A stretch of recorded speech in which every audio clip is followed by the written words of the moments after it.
হবে। তো সেখানে আজকে আমাদের ছিল যারা মনোনয়ন জমা দিয়েছেন সেটা শেষ বিকেল।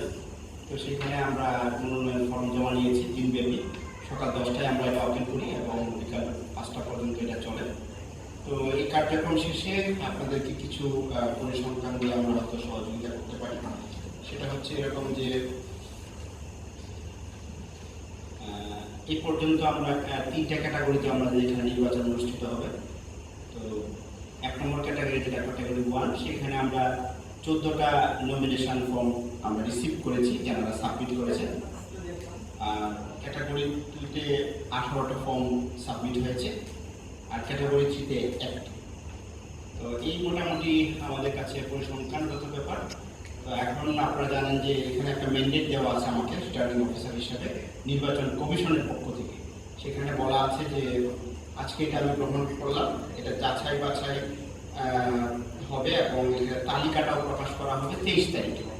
তো আমি আশা করছি যে আগামী কালকে আমরা বসে আমাদের টিম আমরা সকলে মিলে বসে এটা যাচাই বাছাই করবো যে ম্যান্ডেটটা দেওয়া আছে। এবং আমাদের কাছে 2টা বড় জিনিস দেওয়া আছে। একটা হচ্ছে কনস্টিটিউশন 2024 সালে অ্যামেন্ডমেন্ট হয়েছে বিসিবির, আর হচ্ছে নির্বাচন কন্ডাক্ট করার জন্য একটা নীতিমালার কথা বলা হয়েছে। সো 2টা জিনিসের আলোকে আমরা এটা প্রডিউস করব।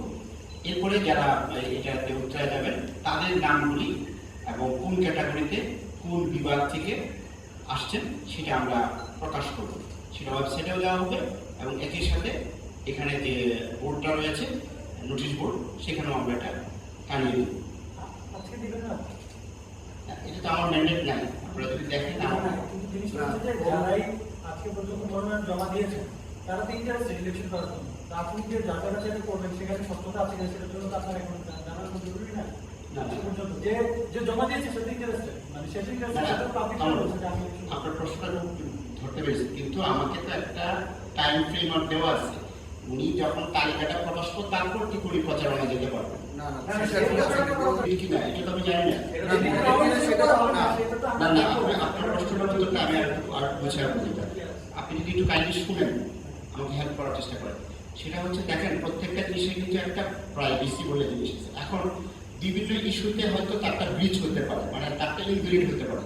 যেমন এখানে অনেকগুলি ক্রাইটেরিয়া বলা আছে, কি কি ক্রাইটেরিয়ার কারণে একটা লোকের এটা বাতিল হতে পারে। যেমন ধরেন তার ইনফার্মনেস, অসমর্থতা to deliver his the capacity.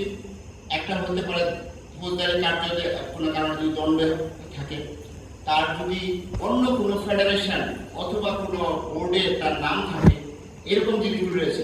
এরপরে প্রস্তাবক এবং সমর্থনকারী ওই সমস্ত ব্যক্তিগুলো যদি ভ্যালিড না হয় বা একজন আরেকজনের জায়গা থেকে দেওয়া হয়, কারণ এখানে এই কথাগুলো উঠে যে ধরেন আমি আপনাকে প্রস্তাবকের নামটা আমরা পাই, কিন্তু উনি যে দিয়েছেন কি দেন নাই এটা কিন্তু ইনস্ট্যান্ট ভেরিফাই করার আমার কোনো রাস্তা নেই।